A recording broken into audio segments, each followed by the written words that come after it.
Recording. Okay, good evening, everybody. Just the last couple of people just coming in now.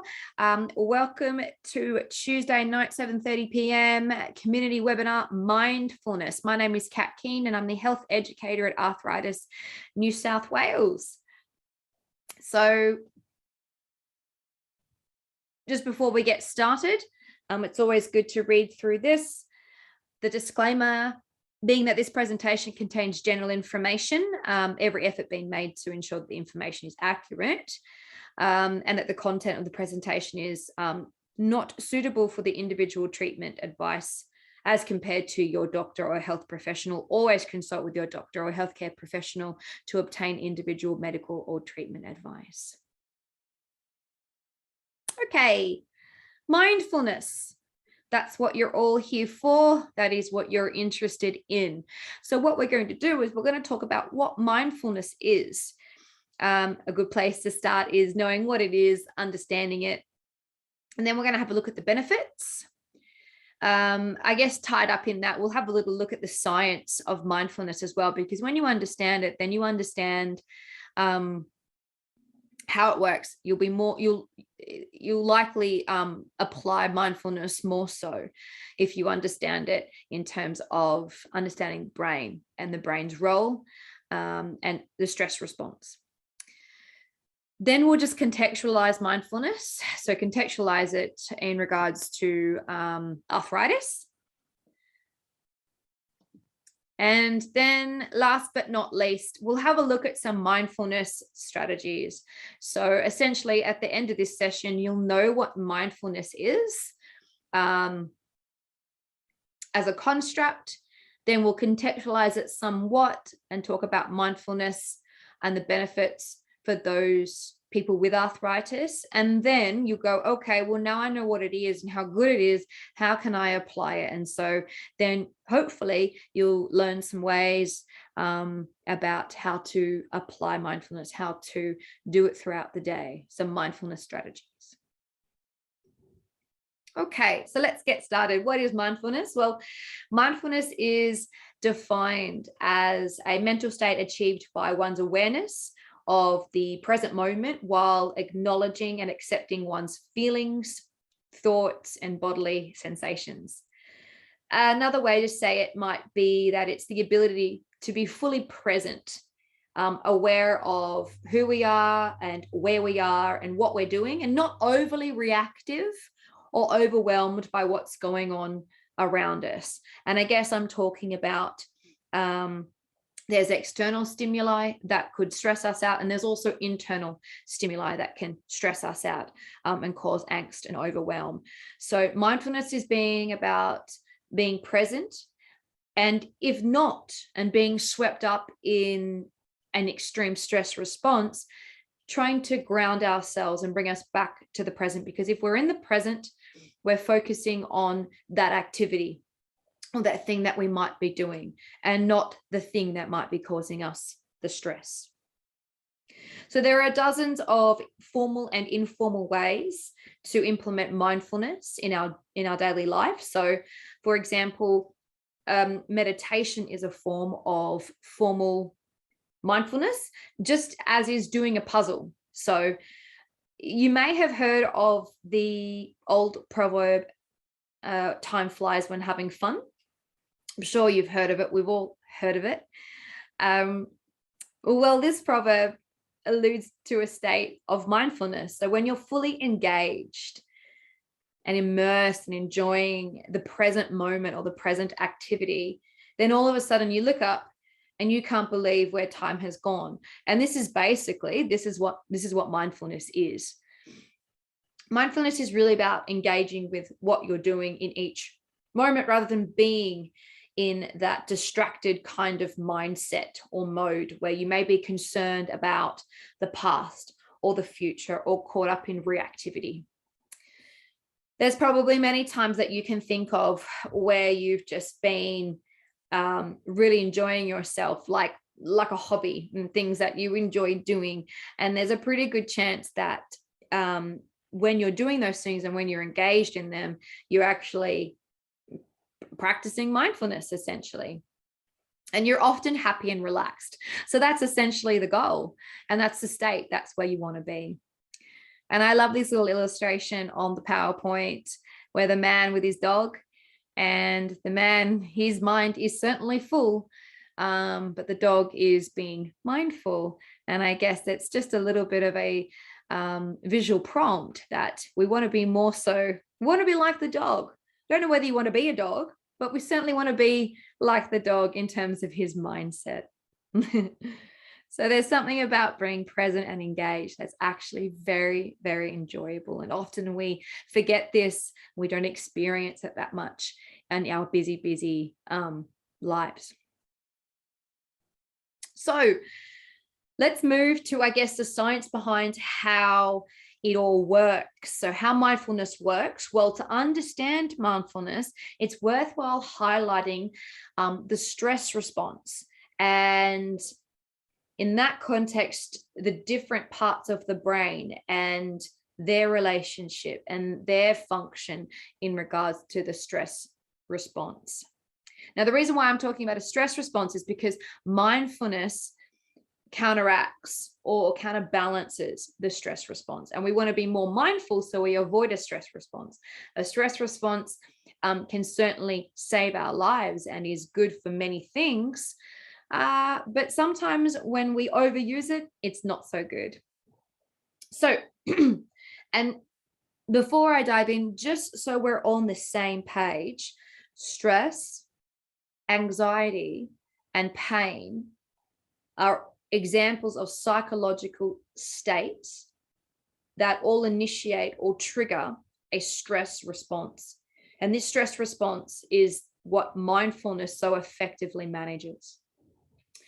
So let's have a look at what we call the three-part brain. On the left-hand side of the three brains, you'll see one called the lizard brain. And I know that sounds a bit funny, but you'll understand why in a moment.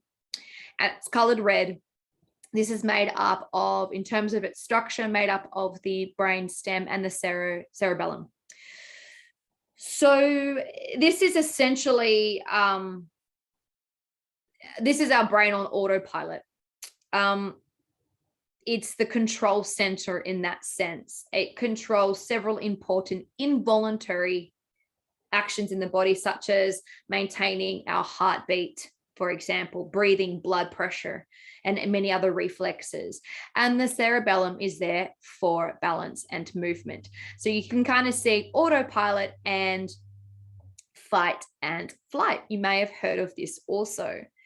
So the lizard brain also controls our fight or flight response. So in this sense, in this part of the brain, there's no thinking. You're just doing and you're just reacting. Okay. Again, it's great to keep us safe, but there are some disadvantages to this if it's constantly firing.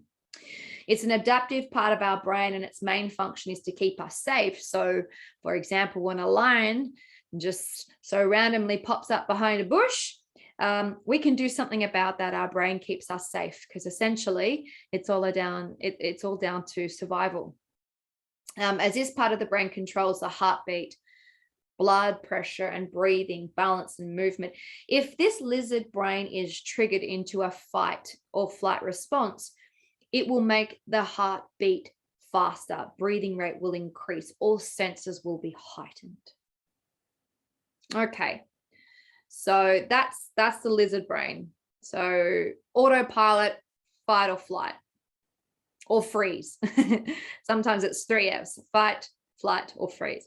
Then we've got this middle part of the brain highlighted in purple. We will call this the mammal or the mammalian brain. And this includes such structures as the hippocampus, the amygdala, and the hypothalamus.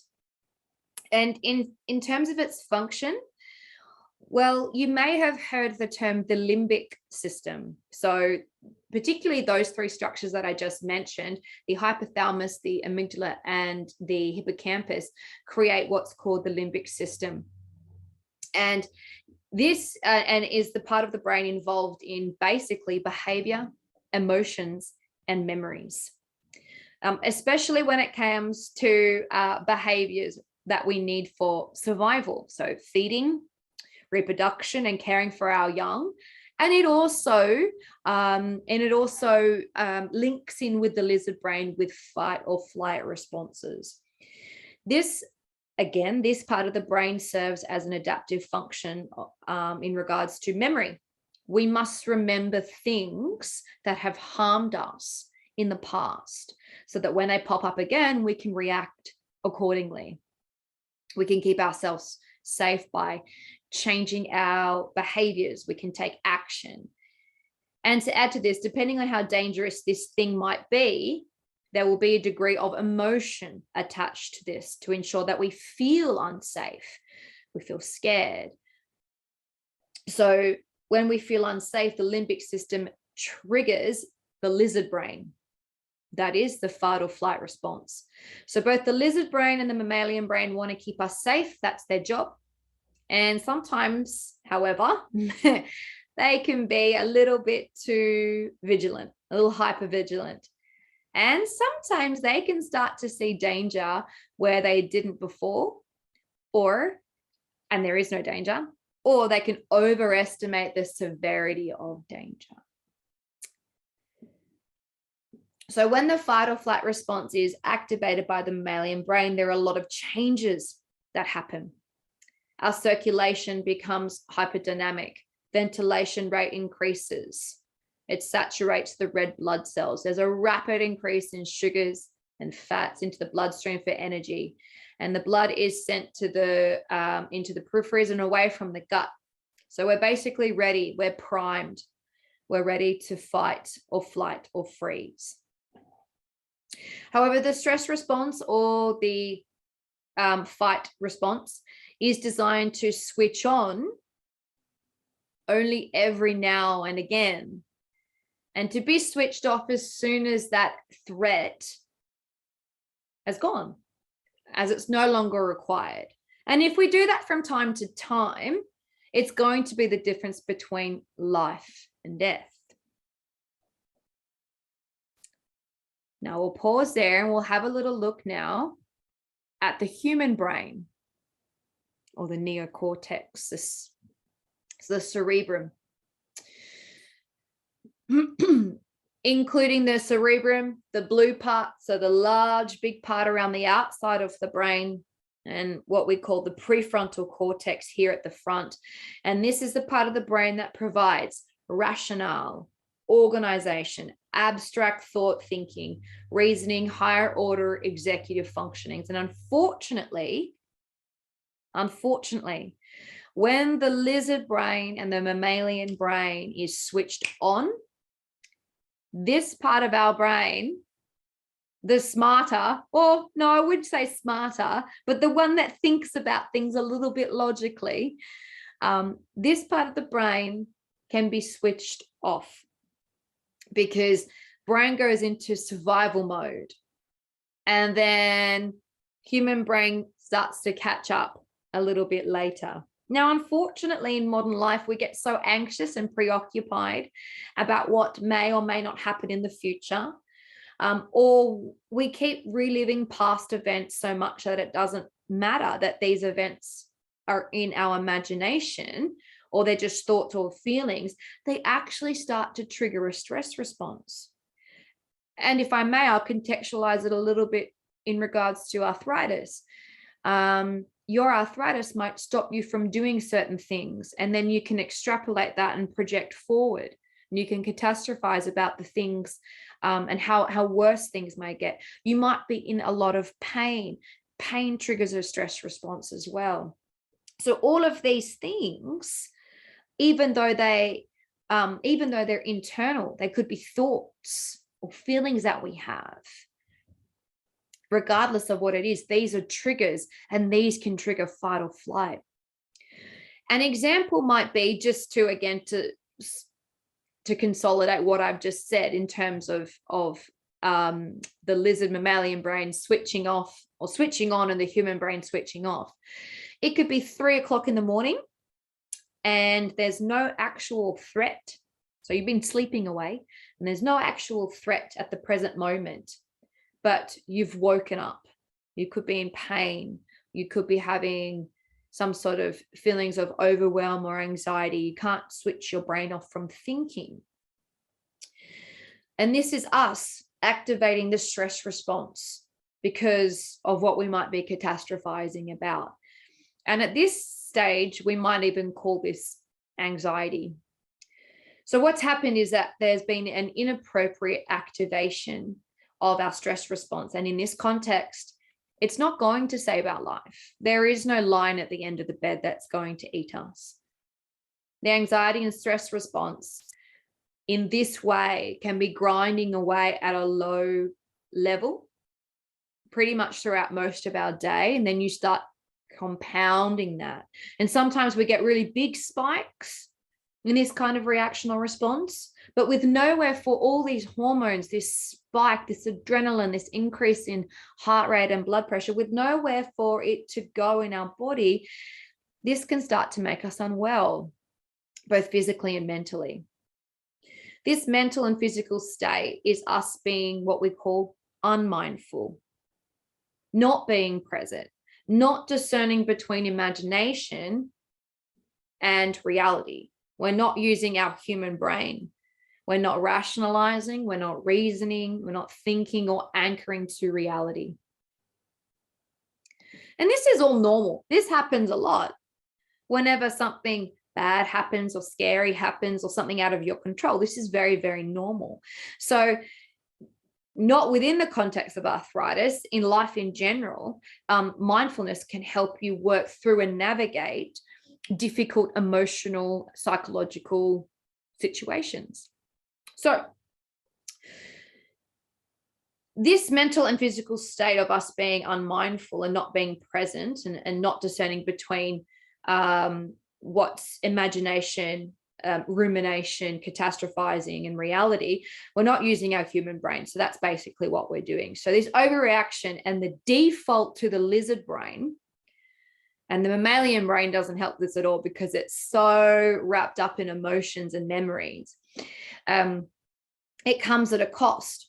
So what I mean by that is the only bit of the brain that's going to grow, essentially, if we activate it all the time, is the stress center. That is the combination of the lizard and the mammalian brain. It gets bigger, it becomes more reactive. It thinks that it needs to protect you more, so it becomes hypervigilant to internal, external stresses. And in a kind of way, we're wiring our brains for more stress. That's the bad news. The good news is that mindfulness keeps us in the here and now, so that things like rumination, projecting, catastrophizing don't happen, or at least we can minimize their effect on us. We may start to learn to recognize triggering thoughts or behaviors and switch off or even avoid the inappropriate activation of the lizard and the mammalian brain.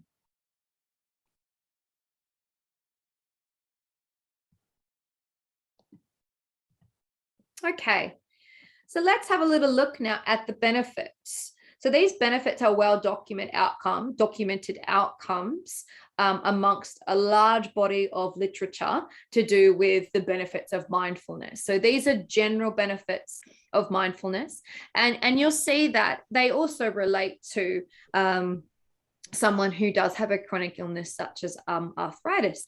So in terms of its physical benefits, it can boost energy levels. It can help improve our sleep. We may not be disrupted during the night. We might actually be able to get off to sleep easier, being mindful. It can help reduce or manage our chronic pain. It can improve our heart function. It helps with digestive problems. I don't know about you, but often with stress response, the physical, the outward physical side effects or phenotype of stress, people can get a really upset stomach. They can get, like a knot in their stomach. They might feel nauseous, for example. They might even get constipation to diarrhea. So being mindful reduces that stress and that anxiety state, and therefore helps with the digestive tract. In terms of the mental, psychological benefits, it can relieve stress, because what we're trying to do is be more present in the here and now and anchored to reality, and not get caught up in thoughts, in the pain. It can help reduce anxiety. It can help improve our mood, our general happiness. It can certainly boost our concentration and focus, and improve our self-esteem. So let's have a look at mindfulness and arthritis. So research has found many benefits for people who use mindfulness-based interventions. That's what the MBI is, mindfulness-based interventions. Has found many benefits for those people with arthritis who are using mindfulness. So yes, mindfulness can benefit anyone, and quite in general, but specifically there's some good research that shows that mindfulness can have a good effect on arthritis, and can be, or even should be, used as part of the management strategy. So these are our general findings. We may have already read some of these out, but psychological distress and depressive symptoms, which so often go hand in hand with people who have arthritis, a chronic condition. Improving self-efficacy, well-being, quality of life, can improve pain intensity, and the ability to cope. So it can reduce our experience or perception of the severity of pain. And in that helps us cope with it better. For those people with rheumatoid arthritis specifically, there have been studies that show that mindfulness can improve disease activity, and also can help improve response to exercise interventions, which is exercise is so important when it comes to the management of arthritis. It's the #1 recommended management tool. So anything that's going to help you stay on track with your exercise, I think that's a thumbs up, and we should be giving it a go. So there's certainly some benefits out there. Okay. All right. So that's great. You know what mindfulness is. You kind of know how it works a little bit. You know about the brain and the stress response, and how mindfulness might help reduce that stress response. So now you might like to ask me, well, Kat, how do I practice mindfulness? What can I do? Is there anything specific that I have to do because I have arthritis? Do I need to do certain types of mindfulness interventions? Well, look, the answer is no, not really. But what I'm going to do is I'm going to talk to you about some broad applications of mindfulness that I've provided a variety. So hopefully some of them speak to you. So the first one is, of course, mindfulness. Practice daily mindfulness. So remembering that it's a state of being. It's not something that you practice for 2 minutes of ensuring that your mind is full of the activity that you're actually engaging in. It's actually something that you try to practice from moment to moment. So it can be used and practiced all day, every day, anywhere, and at any time. So it's more than a word, it's more than a technique, it's more than a practice, it's a state of being. So it helps us let go of thoughts and our emotional responses to them. That's the goal. It helps us let go of thoughts and our emotional responses to them. And that can be really difficult, particularly if we've primed our brains and our reactivity and our responses to certain things. That can be quite difficult to achieve, but it is about practicing it. And if you want to reduce a level of stress and overwhelm that may be the result of frustration of your arthritis and the pain of your arthritis, then this is something that you may need to work on. Another really good one is just general breathing exercises. This is just a 2-minute breathing exercise where you are going to focus solely on your breath. And often I tell people, I don't care how you do it. I don't care where you do it. I don't care if it's in through your nose and out your mouth, though that can be better, or advised to do so, just so long as you are doing it slowly and you are just solely focusing on the breath coming in and the breath coming out. So often you'll take a nice inhale in for 4 seconds and you'll pause, and then you'll exhale for 6. It's a long exhale, but what you want to try and do is focus on filling your lungs on the inhale, so then you can slowly exhale, okay? And you can continue doing this nice, calm, relaxed breathing for 2 minutes and see how that changes the way you think about things, the way you might see things. And it's a really simple way, an easy way to start sort of jumping on the mindfulness bandwagon and giving it a crack, essentially. Then we have some guided imagery. Now you can do this in lots of different ways. It can be guided and you find something online on an app or on YouTube or something like this, and you play it and it helps guide you through, and you just imagine what you're hearing. It could be like a rainforest sort of scenario, or it could be water and you can hear it and you start visualizing this. Or you can try and include one, you can try and visualize a scene that touches all your senses and includes, something that you may see, something that you might hear, taste, touch, or smell.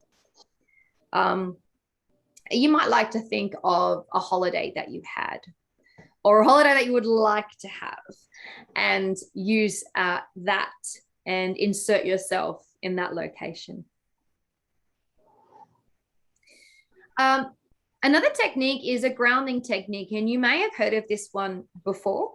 Now, this one, I often tell clients that this one it might be more so for those people who are prone to even panic attacks to the extreme, highly strung, may have anxiety symptoms. But when you're feeling out of control, you need to ground yourself. And the first thing that you do to do this is that you find your breath. So pay attention to your breathing before starting the exercise. Slow, deep, long breaths can help maintain a sense of calm, and hopefully you return to a calmer state. And once you find your breath, you'll go through the following steps. So you count down or back from 5 to 1. So the first thing is finding or acknowledging 5 things that you can see around you. The next one, 4 things that you can touch around you. 3 things that you hear, 2 things that you can smell, and 1 thing that you might be able to taste. Using your senses can ground you and bring you back to the present. Hence why it is a mindfulness exercise. There's another 2-minute, nice and quick to help you, is a body scan. And some people like to do this before they go off to bed, or when they're having a difficult day, a frustrating day. What they'll do is they'll take a moment, they'll sit's probably the best, but you can lie as well. You could potentially even do it standing, but probably seated would be better. And what you're going to do is basically it's about finding tension and releasing tension in your body. So you could find a tension area, a discomfort, or a painful area. And essentially you're going to find it and essentially breathe through it. Be aware of it, be in the present moment, accept it, and move on. So you're finding a tension, you're focusing on each body part by body part until you've scanned the whole body. So often you could start at the top of the head and work your way down, go head, neck, shoulders, arms, through each joint, or you could go from your toes. So you think about your toes, you might give them a little wiggle. Yes, they're there. You'll move to the ankle. Is there any discomfort here? You'll come up the legs to the knees and you'll scan each part, seeking tension, and with your breath, releasing the tension. And lastly here, we've got some mindfulness-based stress reduction and mindfulness-based cognitive therapy. What we're going to do is we're going to leave the cognitive therapy for later, as in another session, because I have a session later in the year dedicated to a deep dive into cognitive behavioral therapy. I'll run kind of a workshop on this. So what we'll do here is we'll focus a little bit more on mindfulness stress reduction. So let's have a little look here. How would it work? Before I tell you how it works, it's probably a good idea to tell you that the first sign of a stress response is likely a change in your breathing. So you'll either often hold your breath or you'll breathe quite shallow. Okay. And so that's an important key when you're trying to be aware of your bodily sensations and changes and trying to be mindful of this situation that you're in. Okay. So let's say we're going to start with a trigger. Now, for you, you might like to think of something that upsets you, or perhaps you can apply it to somebody that you know that you might care for that has a chronic condition like arthritis and is in a lot of pain, for example. So there could be some form of trigger. Remember, triggers can be external to us or they could be internal to us. So it could be thoughts, emotions, for example. So this flow chart will illustrate what happens when we're not mindful.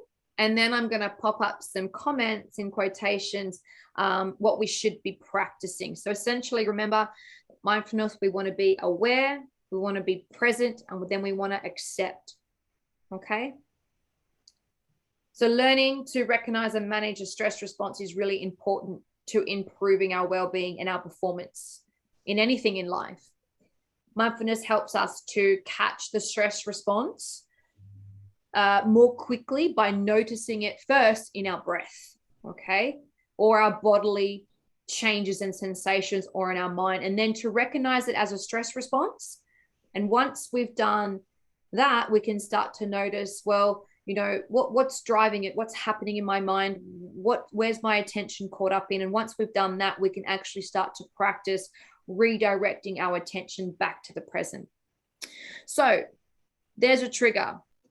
The first sign of stress response may be holding our breath or some shallow breathing. So mindfulness will tell us to be aware. So, okay, I'm having a stress response, you might tell yourself. This is all an internal dialogue, or you can say it out loud. That's fine. Talking to yourself is certainly not a sign of madness. So internal dialogue is fine.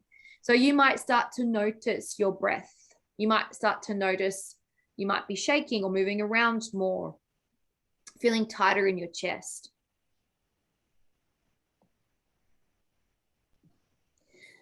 Other physiological responses may start to happen. Hormonal chemicals are released. Blood pressure increases. Heart rate increases. So you might physically feel your heart rate increase. You might physically feel hotter, flushed, or a little sweaty. Remember, this is the fight or flight response happening. Remember, mindfulness tells us to first be aware of what's happening in our surroundings, but also what's happening inside. we also need to obviously be present. So, well, okay, well, I'm obviously not in the present moment. Okay, so what's triggering me? So now we look at the mental cognitive triggers, catastrophizing, ruminating, whatever your triggers or whatever the issue may be. You could be worrying about the future, how much arthritis might be impacting you, holding you back, how much pain it might be causing you. So then you might think, well, wait, what's my attention caught up in? What's triggering this? So this is you being more present in what's happening and what you're thinking about.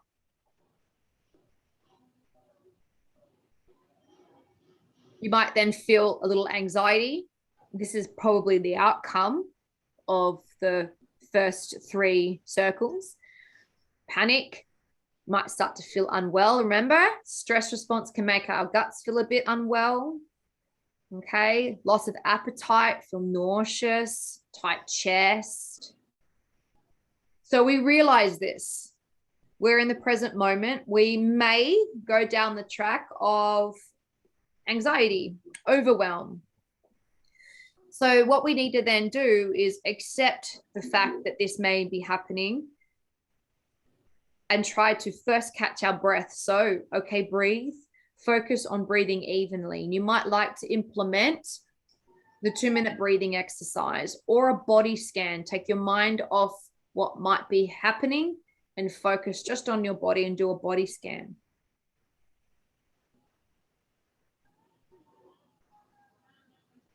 Okay. And then the last part is sort of accepting where we are. So, okay, let's think about this.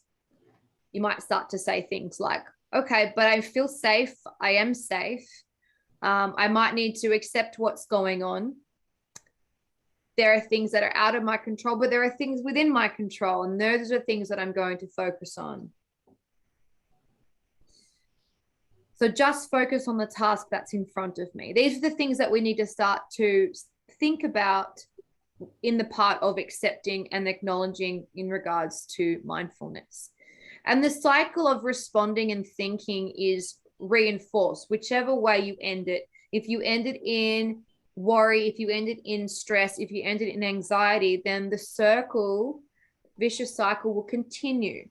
However, if you can stop it at somewhere along the line with mindfulness, hopefully then you can start to change the cycle and reinforce more mindfulness-based thinking.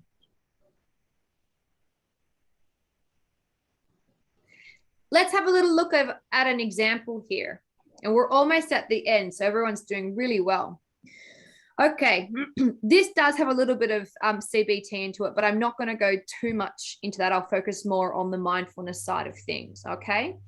So fully present, acknowledging thoughts, feelings, sensations in an open and unjudgmental way. This is what mindfulness-based stress reduction is, okay?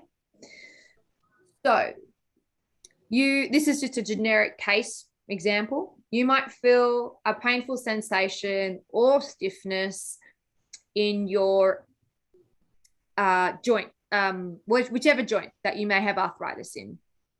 Or you know that a flare might be developing because you know the signs of that coming up.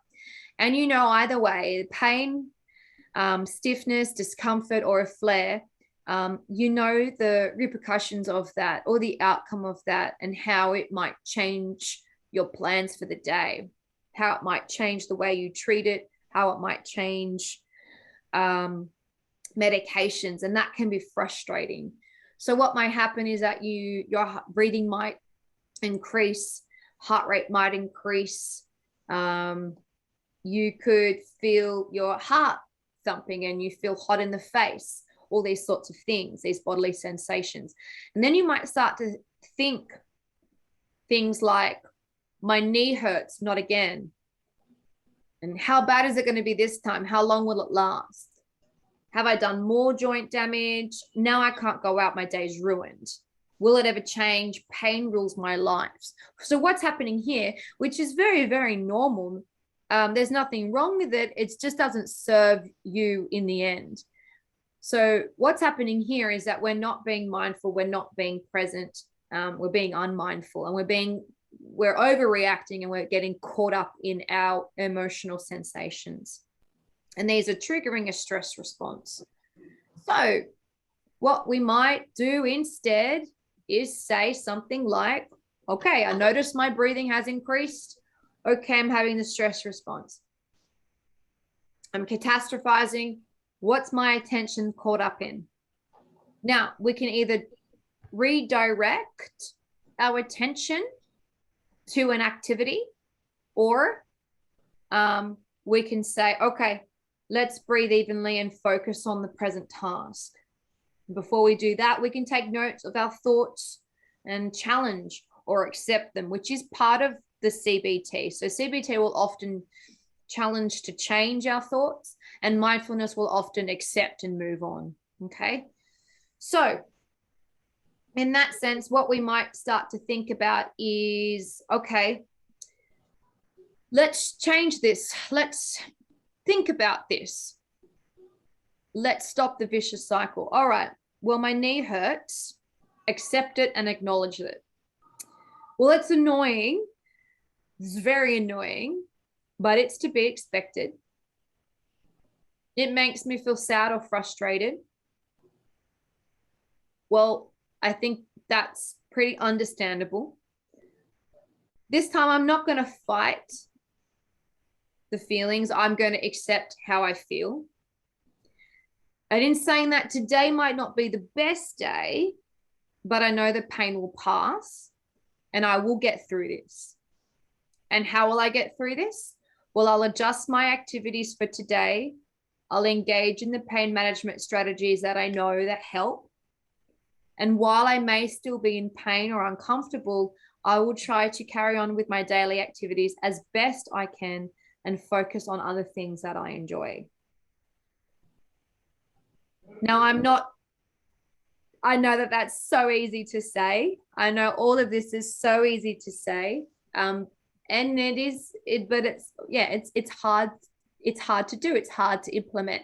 But I guess this is how these are just examples of how we might think in a mindful way, accepting the situation and thinking about things in a mindful way.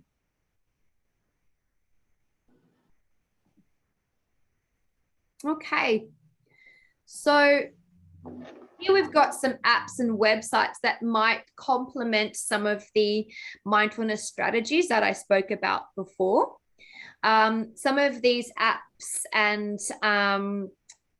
institutes or charities you may already know of, but they can certainly offer some help when it comes to meditation. So Meditation Oasis, it's a good one. The app called Calm is also very good. So they offer different ways to be mindful. They could have anywhere from sounds and music to help you fall off to sleep, to guided meditations. Headspace is fantastic if you want to know more about mindfulness. They have a whole stack of resources there for you, all free. Smiling Mind is another great app. I think that's this one here. Aura, Buddhify, they're also apps that you can download on your phone or iPad, computer if they work there. And the Black Dog Institute is much like Headspace in that it's a website. And again, it has a whole heap of information about mindfulness, mental health, pain, and can also provide you with lots of resources on mindfulness. Okay. And last but not least, just a few more ways in which you could be mindful. Number one, we've already been through many, sorry. But number one on this slide is distraction. So while I'm not for avoiding a problem, because that negatively reinforces a problem, but distraction through music, doing something active or physical, engaging in an interesting task like a hobby, they all facilitate or are conducive to providing an environment that will engage you in something mindful, okay? So oft I use distraction often with pain, because I do suffer from pain that is persistent and somewhat chronic. And I also feel that it's probably likely centrally driven. It may be arthritis, who knows, but I often have a lot of pain. So I've learned to accept that this is what it's going to be. I know that I'm not damaging myself further by moving. And I often, some days I don't have good days. Other days, though, I just get on with it. And I use distraction to help me do this. I do something active or physical. Sometimes it hurts to get active or physical, but once I do, it's good. But I also like music, and I also have a book series that I like to read, and I just immerse myself in that. So it does work. It's just about practice. And these are forms of mindfulness, even if you don't subscribe to the earlier stuff that I spoke about. And the other one is being social. So being connected to people, to friends, to family, to loved ones, getting coffee, a leisurely walk, dinner, a book club, some form of club you might like to join, like-minded people, engaging in meaningful activities together. It adds meaningful and value to our lives. And this is all important, and again comes under the umbrella of being mindful, because if you're around people that you love and you're talking about something and you're engaged, again, you're being mindful, and you're often forgetting about the things that do cause you worry. Okay, little summary here. Mindfulness is a state of being. It's not just a technique here or there, although it might start off as such, but it's a state of being that we want to practice from moment to moment, all day, every day. Remember the three-part brain: the lizard brain, the mammalian brain, and the human brain, and the relationship between them and the differences between them. When the lizard and the mammalian brain are switched on, unfortunately, I can't do that finger. The human brain gets switched off, and that's the one that might do the thinking for us, might rationalize for us, do the organizing, the executive functioning for us. And sometimes it can't step in to stop the lizard brain trying to protect us and going into fight or flight. But that's where mindfulness comes in. It helps to lessen the stress response, and we just need to practice it. There are many physical and mental benefits generally, and also lots of studies, lots of research that reinforce the efficacy of mindfulness when it comes to people with arthritis, reducing their pain, increasing well-being, and all those sorts of things.